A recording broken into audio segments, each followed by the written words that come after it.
Bonjour, bonjour, bonjour. Écoutez, nous sommes très ravis, moi principalement, je suis très ravi d'accueillir au Maroc votre émission qui s'intitule Il était temps de savoir. Mungana Lingba. Oui, c'est bien cela. Chez nous, il y a une chanson qui dit Mungana Lingba. Il y a une chanson qui a été faite par Mayele comme ça. Bonga Lingawe, Bonga Lingawe. Oui, c'est ça. Aïta Ilondo Igona quoi, d'accord. En tout cas, je suis très ravi de vous accueillir ici au Maroc. Et je dirais plutôt que je suis très honoré et même satisfait de savoir qu'une fille, une centrafricaine, dans ce milieu de pleine effervescence, dans ce milieu de lutte âpre pour se faire une place, se faire connaître, une fille s'est choisie et s'est distinguée pour porter haut la voix des sans-voix et surtout de ce rendez-vous mongané à Limbiao. Il était temps de le prévoir. Donc je vous souhaite vraiment une bienvenue et croyez-moi, c'est avec un double amour que je vous accueille, en tant que père d'abord et en tant que chef de la mission centrafricaine ici au Maroc. Je suis Nimaga Ismaël, je suis ambassadeur de la République centrafricaine dans tout le Maghreb arabe et doyen du corps diplomatique dans tout le Maghreb également, en Tunisie, en Algérie, en Mauritanie et ici à Rabat. Voilà, je ne sais pas si j'ai répondu à votre question. Oui, merci monsieur l'ambassadeur. Aujourd'hui, nous allons parler sur l'économie industrielle de notre pays. Il y a plus de 20 ans, non, plus de 30 ans en arrière, la République centrafricaine y fait partie de l'un des pays plus ou moins développés par rapport à leur industrialisation. Mais à ces derniers moments, nous constatons que ce pays est en train de se reculer, il est en train de rentrer dans un trou, que les Centrafricains sont en train de poser des questions. Pourquoi tout cela est en train d'arriver dans ce pays? Vous pouvez nous parler un peu sur ce sujet? Je crains que le temps qui nous est imparti ne soit suffisant pour aborder un sujet de si grande ampleur. Un sujet d'importance capitale. Un sujet que si l'on avait compris, si on l'avait maîtrisé, notre pays ne serait pas là. Et c'est vrai, je suis un peu témoin de l'histoire et de l'évolution de notre pays, mais laissez-moi vous confirmer, et même affirmer, que la République centrafricaine était un pays qui était à l'avant-garde, un pays qui était déjà en avance, un pays sur tous les plans. Boganda l'a voulu, Dieu l'a voulu, et tous les chefs d'État qui se sont succédés l'ont voulu. Et ce pays, malheureusement, comme vous le dites, est en train de sombrer. Si je dois vous parler de ce pays, il faudra d'abord qu'on se mette à l'évidence et de savoir que la République centrafricaine n'est pas un pays spécial. C'est un pays comme tous les autres. C'est un pays comme tous les autres. Nous avions des atouts, nous avions vraiment nos acquis. Et moi qui vous parle, j'ai assisté à beaucoup d'événements. Et si aujourd'hui vous me le permettez, je peux peut-être vous rappeler quelques-uns. Tenez par exemple, sur le plan de l'infrastructure, sur le plan de l'agriculture, sur le plan du développement, la RCA était un pays qui se suffisait, je vous assure. Je prends seulement l'exemple du café. Le café était cultivé partout, à l'est, à l'ouest, et même dans certains pays du Nord. Et le café connaissait une sorte de gestion qui était centralisée.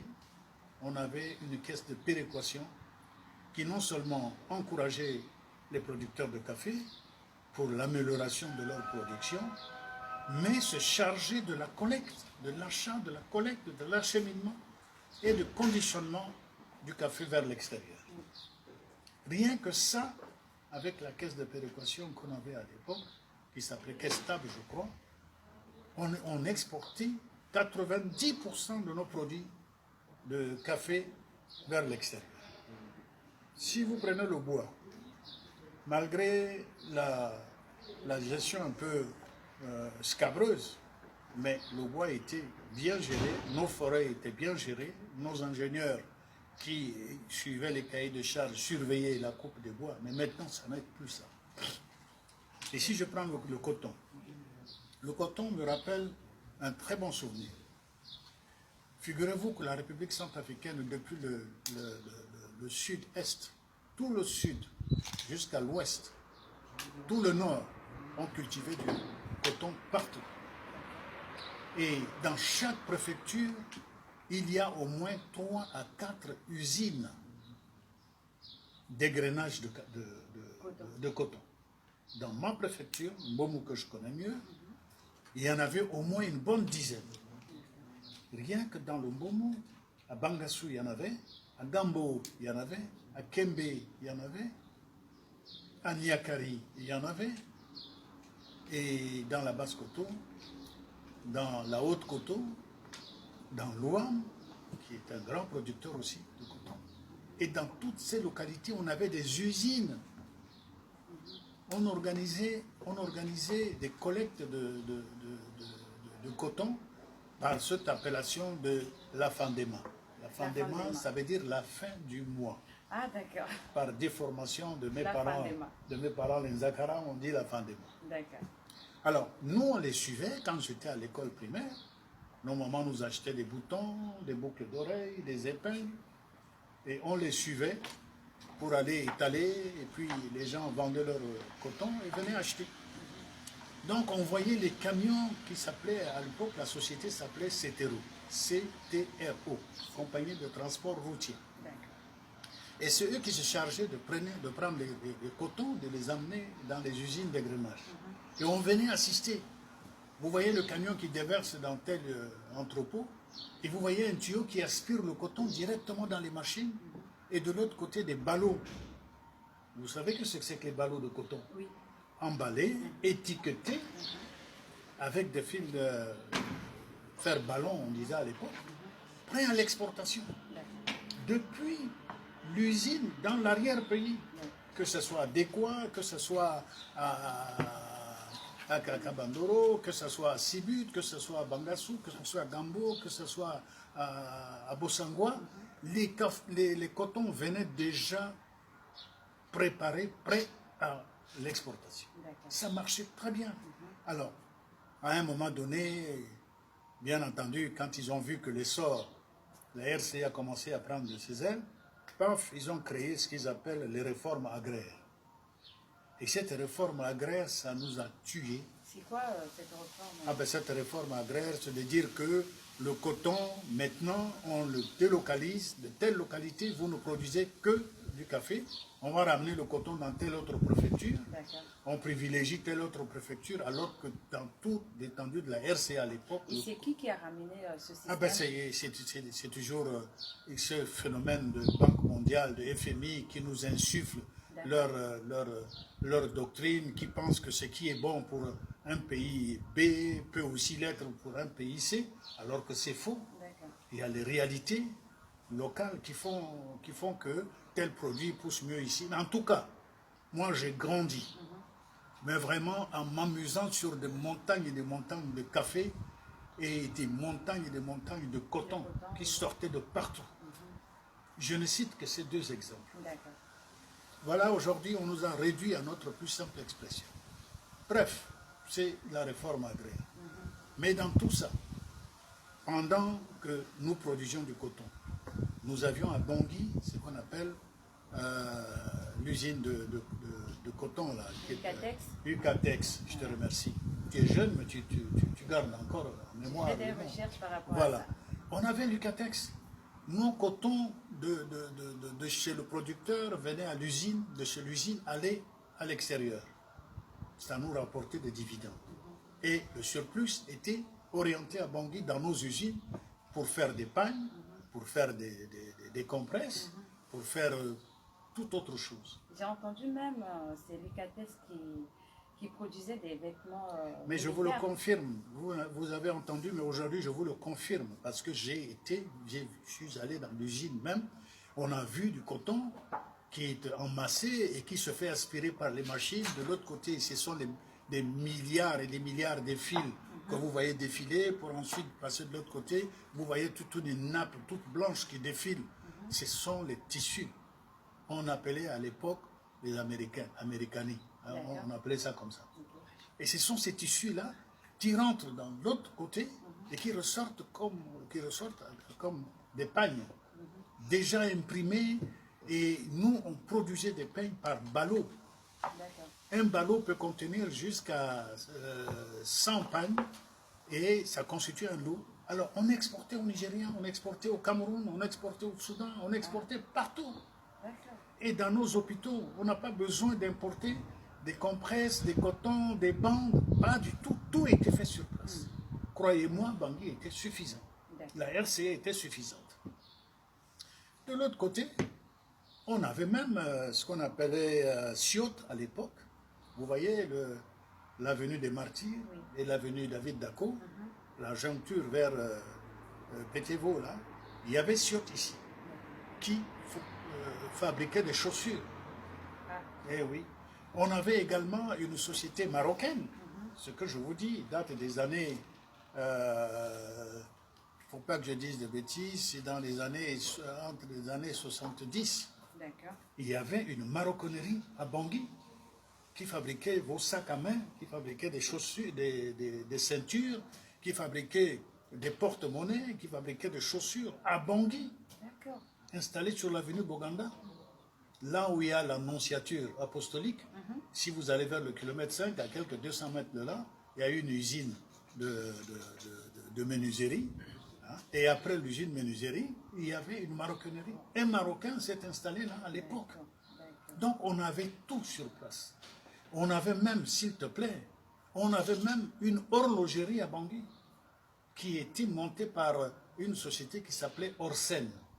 C'est un vieux monsieur, un Suisse qui s'est installé en Centrafrique.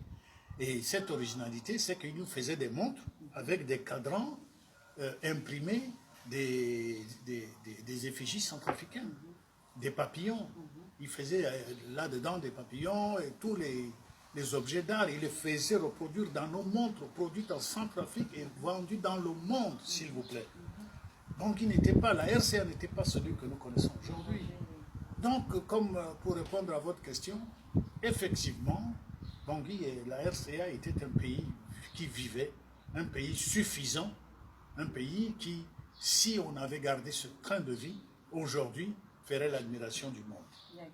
Et pourquoi aujourd'hui Bangui est rentré dans l'état actuel? Écoutez, moi je pense que ce serait très hasardeux de donner une réponse hardie, une réponse non mûrie à cette question-là. Mais il y a plusieurs facteurs qui ont contribué à la réduction de notre pays à sa plus simple expression. Il y a d'abord l'homme. Il y a d'abord le facteur homme. Et ensuite, il y a les institutions qui croient gouverner, qui croient régner sur tout. La majeure partie, j'imputerais ça beaucoup à la cupidité de ceux qui nous ont colonisés. Parce que je crois que c'est le général de Gaulle qui l'a dit, hein, la France n'a pas d'amis en Afrique, il n'a que ses intérêts.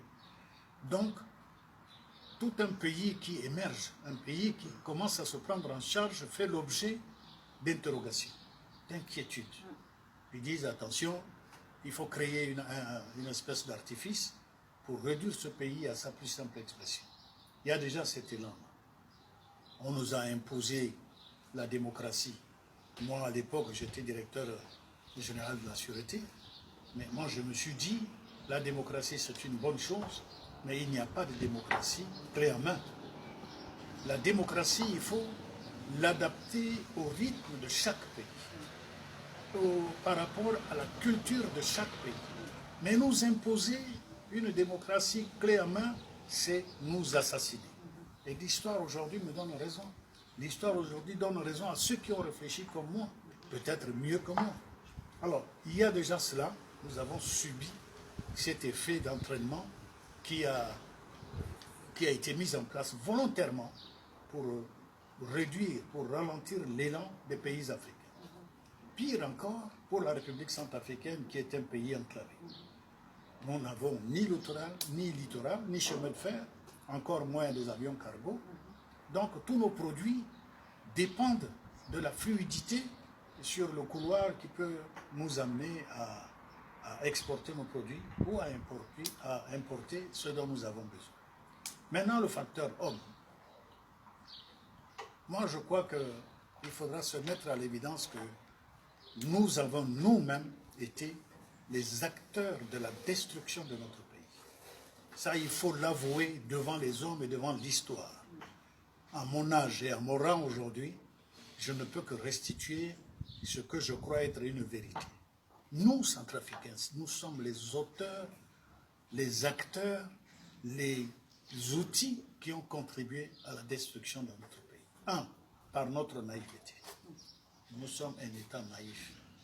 Le Centrafricain est celui-là qui n'en veut à personne. La République centrafricaine n'a jamais eu un problème avec ses voisins. Jamais. J'ai été ministre de l'Intérieur, je sais ce que je dis pour avoir une formation dans le domaine. La République centrafricaine n'a eu aucun problème avec un pays dans le monde. Le seul problème qu'on avait, c'est le fait d'être au cœur, au milieu de plus de 5 pays qui nous entouraient, dont 4 étaient en guerre ouverte. Donc il y a des flux de réfugiés qui venaient chez nous. Malgré notre état de faiblesse dans les recettes de l'État, mais nous avons honoré nos engagements. Mais ce qui a vraiment contribué à la destruction du peu qu'on avait, c'est la mentalité du Centrafricain. Je disais que le Centrafricain est naïf parce que tout simplement il a vu ce qui se passe ailleurs et dit moi aussi je vais le faire chez moi. Et il a entendu ce qui se passe là-bas, moi aussi je vais le répéter chez moi. Ils n'ont pas de conscience alors. Non, non. Maintenant, oui. Avec toutes les épreuves que nous avons vécues, le drame qui nous a secoué, réduit le Centrafrique à sa plus simple expression, je pense, et j'ose l'espérer, qu'il y en a qui commencent à prendre conscience que suivre bêtement les autres ne nous amènera nulle part que dans le fossé. Alors, pour revenir à tout ça, qu'est-ce qui s'est passé? Dans les années 70, jusque dans les années 80, je dirais même un peu dans les années au-delà de 80, je vous assure, on était égal à tout autre pays qui émergeait. Mais lorsque le vent de la, comment on dit là, le vent du multipartisme a sonné, ça y est, on a commencé à avoir des émergences des esprits, des idées, des visions qui malheureusement ne convergent pas dans l'intérêt du pays.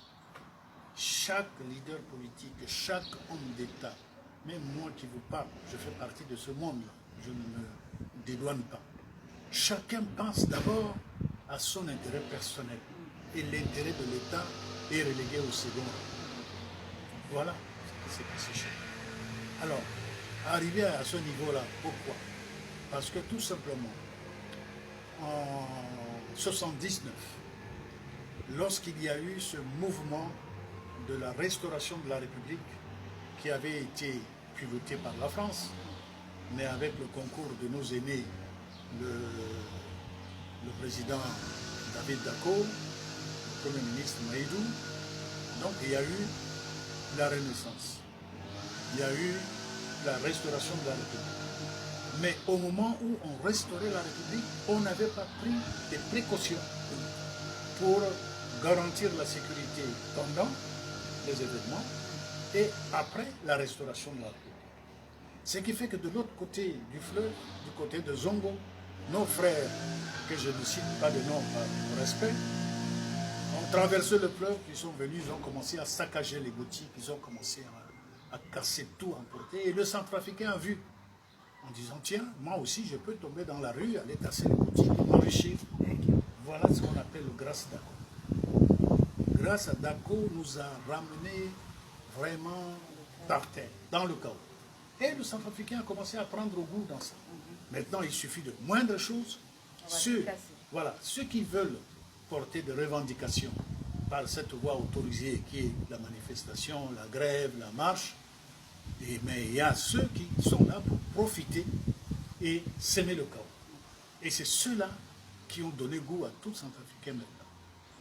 Ça, c'est l'un des facteurs. Le deuxième facteur, c'est que nous-mêmes, dans la gestion de la chose publique, nous n'avions pas de rigueur. La bonne gouvernance n'était que sur les lèvres. Mais fondamentalement, nous pouvons, si nous voulons. Je cite le cas, à un moment donné, à l'époque, on a mis un comité de gestion. Et ce comité de gestion était piloté par le président de la République, qui décidait de dépenses de l'État, les priorités, qui décidait, intervenait dans tous les secteurs de production pour améliorer les recettes de l'État. Mais on est arrivé à payer les salaires pendant plus d'un an sur nos propres moyens. C'est un passage très court, mais un passage indicateur. Un passage qui devait réveiller la conscience pour dire que tu es un pays, la RCA, réveille-toi, tu as ce qu'il faut, tu as les hommes.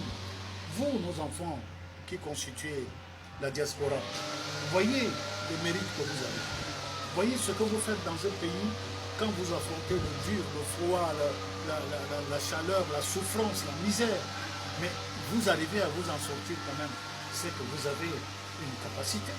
Mais si cette capacité-là, si nous, Centrafricains, nous les politiques, nous les gouvernants, nous avons mis ça en relief, nous avons fertilisé ça, nous vous offrons les mêmes conditions que vous avez là-bas, si vous revenez dans votre pays, l'RCA ne serait pas aujourd'hui à ce niveau-là. Donc il y a déjà ça. Et troisièmement, nous sommes, je n'irai pas jusqu'à dire qu'est-ce qu'on a fait au bon Dieu. Le bon Dieu nous aime beaucoup. Mais nous sommes tellement cupides que nous pensons que la fréquence des coups d'État peut nous apporter du nouveau. Comme si les leçons du passé ne suffisent pas pour savoir que, attention, de l'acte que tu poses dépend l'avenir de ton pays et l'avenir de tes enfants. Non. On est pratiquement à une séquence de tous les 10 ans. Tous les 10 ans, il faut un coup d'État en Centrafrique. Alors, il y a tout ça qui contribue à, faire éloigner nos enfants qui ont un potentiel. Ceux qui peuvent nous aider, ils vont s'installer à l'extérieur. Tout simplement parce que mal accueillis, mal utilisés, mal servis, alors qu'ils ont passé des années et des années sur le banc d'école pour être arrivés à ce niveau-là. Et on nous amène des blancs, excusez-moi des termes. Même un jour, je vais vous raconter une petite histoire, j'étais directeur des ports.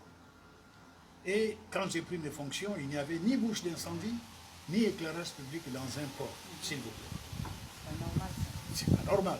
Donc, avec la coopération française à l'époque, nous avons pu mettre en place un service pour non seulement renforcer les capacités du port, toutes les clôtures que vous voyez au port de Bangui en amont et en aval jusqu'à Colombo, et installer des bouches d'incendie, l'électrification.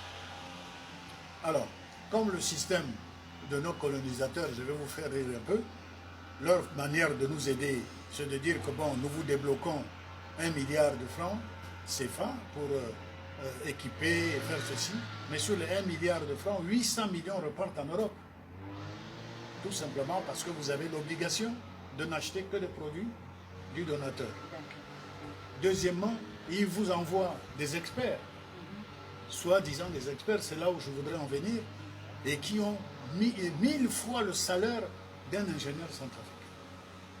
Alors, une fois, je me suis trouvé devant un ingénieur qui devait venir faire l'élargissement du quai du port central. Et lorsque j'ai demandé son dossier, s'il vous plaît, c'était un brancardier. Le brancardier de la santé. Et il est venu pour les ponts et chaussées. Alors c'est celui-là qu'on appelle des experts qui gagnent des millions et des millions par an. Alors tout ça a fait que nous avons été affaiblis de l'extérieur. Bref, moi je pense que la République centrafricaine n'a aucune raison de se croire perdue. Aucune. Et ça, je vous le confirme. Nous avons d'abord la ressource humaine. J'étais allé en France en formation à Toulouse. Et quand j'étais en formation, on a eu l'occasion d'aller à une soirée culturelle. Et là, j'ai rencontré un Centrafricain qui était un directeur de collège, s'il vous plaît, à Toulouse, dans la commune de Cugno. Ceux qui connaissent la France, la commune de Cugno, il était un directeur de collège, un Centrafricain. Vous avez entendu également de M. Bamboté, qui était au Canada, un grand écrivain, qui a fait vraiment le prestige, la valeur de la République centrafricaine. Au moment où je vous parle, on a des Centrafricains qui sont des ingénieurs, qui sont des chercheurs, qui sont des directeurs, qui dirigent des institutions en dehors de la République centrafricaine. Donc, la ressource humaine, nous en avons. Mais c'est la mauvaise gestion de ces enfants, de ces dignes filles et fils de Centrafrique, qui ne demandent rien d'autre que le mérite de leur sacrifice, de tout ce qu'ils ont fait pour se mettre au service de leur pays, et qui ne peuvent pas parce qu'il y a ce protectionnisme qui fait que nous, les anciens, on ne va pas laisser la place, on ne va pas ouvrir la porte aux jeunes. Il y a déjà ça. Deuxièmement, la mauvaise gestion de la chose publique fait que nous n'avons ni bonne route, ni des institutions, ni des industries, ni rien du tout. Donc tous nos produits, comme le bois par exemple, est coupé en brut et exporté en agrumes. Alors que traité sur place, il y aurait un plus-value. Ça aurait créé des main-d'œuvre. Imaginez un pays comme la RCA qui produit du bois et qui continue d'importer les bichettes d'allumettes. Nous avons du bois que nous brûlons pour faire comment vous appelez ça là, pour produire de l'électricité. On brûle ça. Papier hygiénique, c'est fait à partir de la pâte de bois. Les fournitures d'école, c'est fait à partir du bois. Nous n'en avons aucune. Imaginez ça. Alors, tout ça mis l'un à côté de l'autre, eh bien, ça fragilise le pays. Voilà. Donc, il y a cette situation-là. Je ne sais pas si j'ai répondu à